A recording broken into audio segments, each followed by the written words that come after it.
Dear students, today we are discussing the application of this multivariate analysis in statistics. A very large number of results we have discussed, and all these results are useful in statistics. So that is our strength. This type of mathematical tools are our strength. Okay, let us consider a multivariate random variable, that is x1, x2, xn. It is a random vector. Okay, x is a random vector, and the distribution, if it is a random variable, there will be a distribution associated with this random variable. So this x is having a cumulative distribution function that is denoted as capital F of x. The distribution for form of the distribution is probability of x1 less than or equal to x1, x2 less than or equal to x2, etc., xn less than or equal to xn, where x equal to x1, x2, xn prime.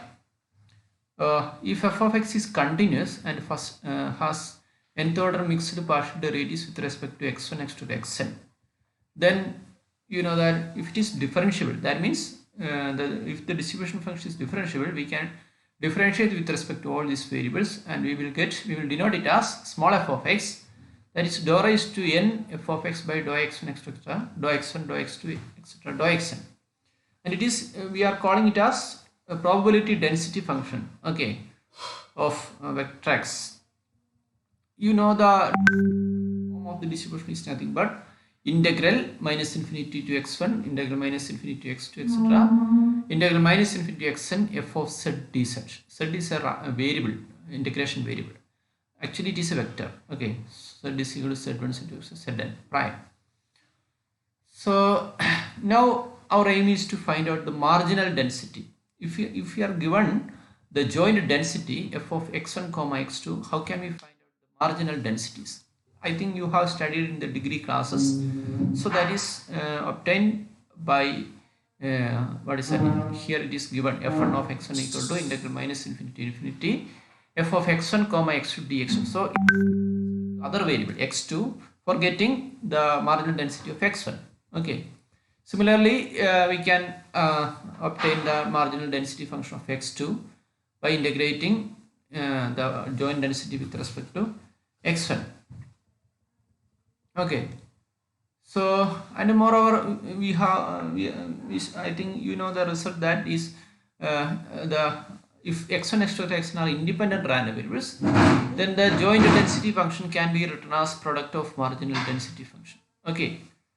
So that is we have studied in statistics, and in this case here we have we have four variables x1, x2, x4, x3, x4, and how can we obtain the marginal density of x1 and x2 using the joint density of x1, x2, x3, x4. So this is the step involved in that, and you can that how to compute the mean of each random variable. That's mu is equal to some integral minus infinity to infinity xi into fi of xi dxi. The variance, covariance, variance or covariance, sigma ij is the covariance. Sigma ij is the covariance between xi and xj, that can be obtained as integral minus infinity to infinity, integral minus infinity xi minus mu I into xj minus mu j fij xi xj dxi dxj. So mu I and mu j are means of xi and xj. So all these are obtained based on the integration properties. So marginal densities, marginal integration, everything we have studied in the previous classes. This is the variance sigma ii. So this is also in integration. If the random variable under consideration is discrete, we can use summation sign. Instead of integration, we can use summation. So that is trivial. Okay. Now we look at the transformation of the random vectors. Okay. When we transform these random vectors into some function. Okay. So here we are considering a random vector x, and we are considering the transformation y is equal to g. A beautiful theorem is given here. We can prove that theorem. Okay. Sometimes we may have to find out the I think if we take if x and y are having normal distribution, that x plus y is also having normal distribution. And you also know that if x and y are normal random variables, x and y are normal random variables with a then also then x plus y is also, it's a very okay, let's show you that.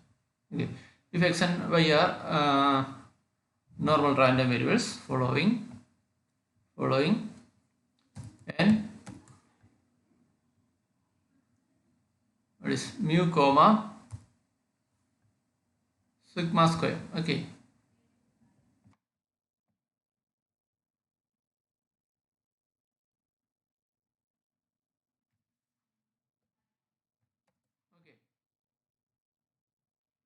and suppose x follows this one. Okay, and y follows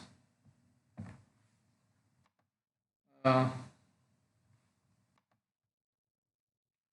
y follows and let us put another parameter, some gamma comma sigma square. Okay, you can use another notation, tau square. So what will be the and moreover we assume that x and y are independent. So what will be the distribution of x plus y? Certainly x plus y follows n mu plus gamma comma sigma square plus tau square. Okay,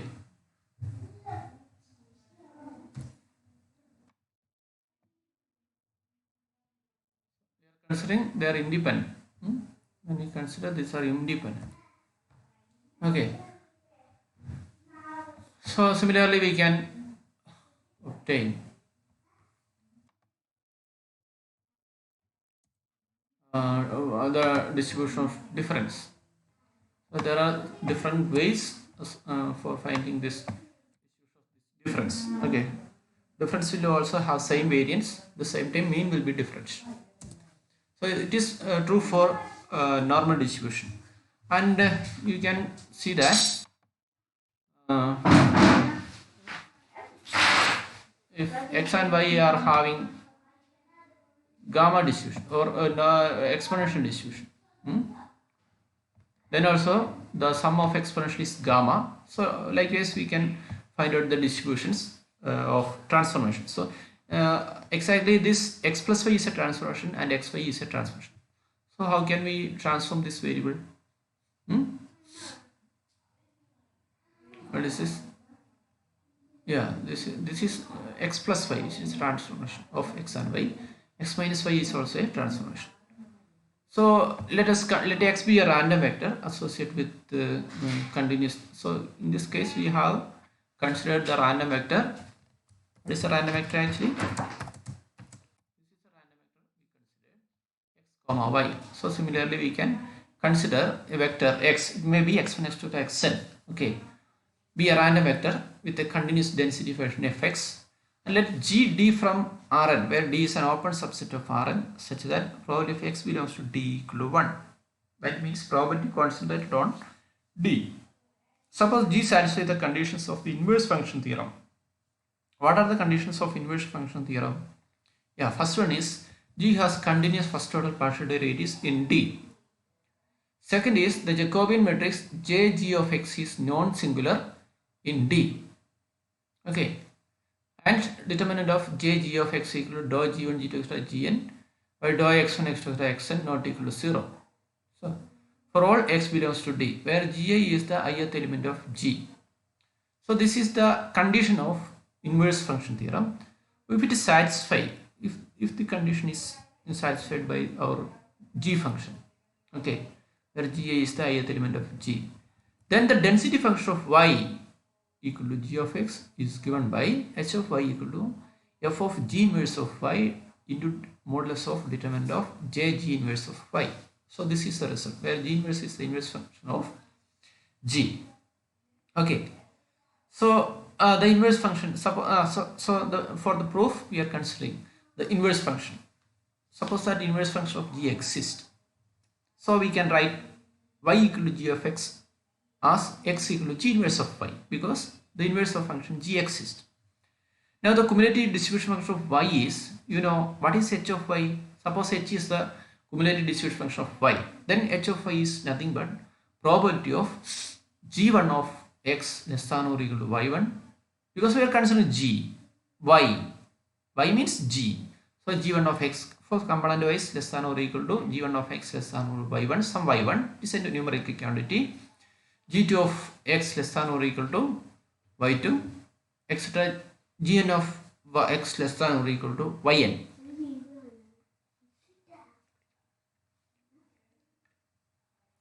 So that equal to, you know, this is the transformation, and correspondingly we can define the probability as integral over an. What is the region an? What is actually probability? Probability is actually here it is given that, yeah, where is that? Yeah, this is the probability. What is this probability? This is probability of x less than or equal to x. Okay, or x1 less than or x1, comma x2 less than or x2, etc. x less than x1. So instead of, we can write in terms of integral and the corresponding density function. So we write the probability as integral over an. An is the region nothing but x belongs to D such that g I of x less than or equal to y f of x dx. So probability can be written as integral into density, integral of density dx. So that is a trivial result. So now we can make change of variable. Let w is equal to g of x.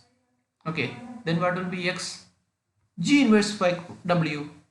So we can put the x and dx here. So integral over an f of x. What means that? What is x? G inverse of w dx. What is dx? Instead of dx, we can write it as determinant of modulus of determinant of dx is actually, what is that? It is nothing but some modulus of determinant of j g inverse of w dw. Okay, from this w is equal to g of x formula, we can moreover we can use the theorem 7.9.8, that is we have discussed in the mathematical part. So instead of dx, we have written this using that theorem, where bn, we can write some bn because we have transformed from x to w. So corresponding to an, there is a region for w, that is bn. Okay, so bn is actually g of an, that means set of all g of x such that g of xi less than or equal to y. So same region. At the same time, in an we are representing in terms of x, and in bn we are representing in terms of y.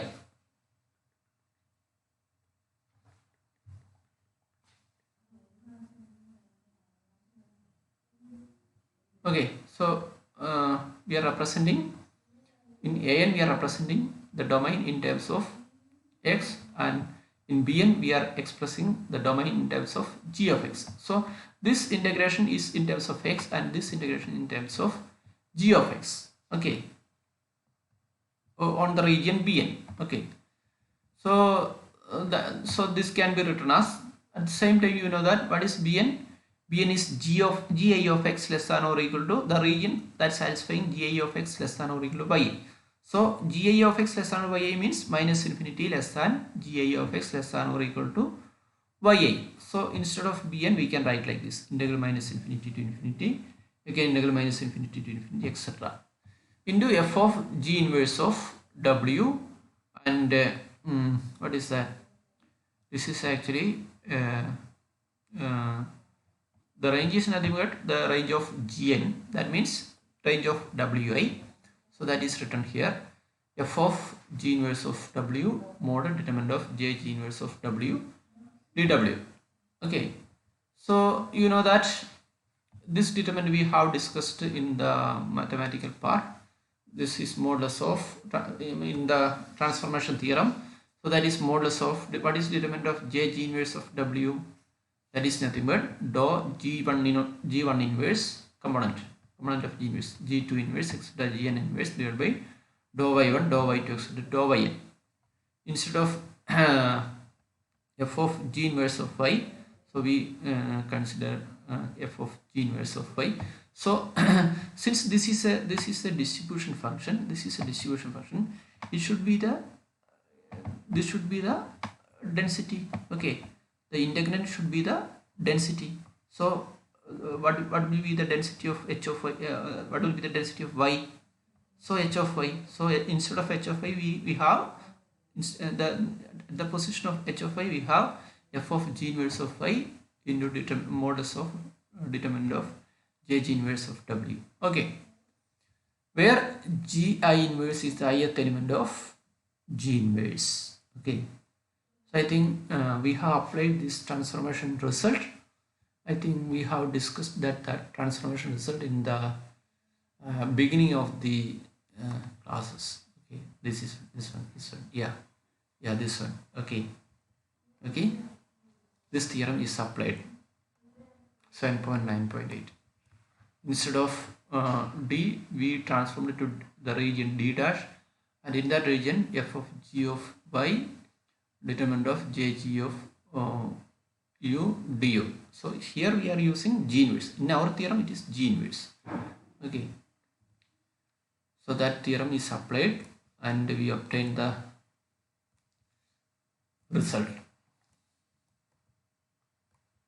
Okay, so up to this step you can derive, you can study and write and submit in the Moodle platform, and if you have any doubt you can ask to me. You refer these theorems also. When you study, you refer these theorems, or at least read and understand the theorem we are using for proving this theorem. Okay, so there are 3 theorems applied: 7.6.1, 7.75 and 7.9.8. Okay, so you apply that theorem and okay, you can do this problem also. Okay, there are 2 problems. You can do these problems also. Okay, and at least one of you can take these 2 problems as a seminar. Okay, I will inform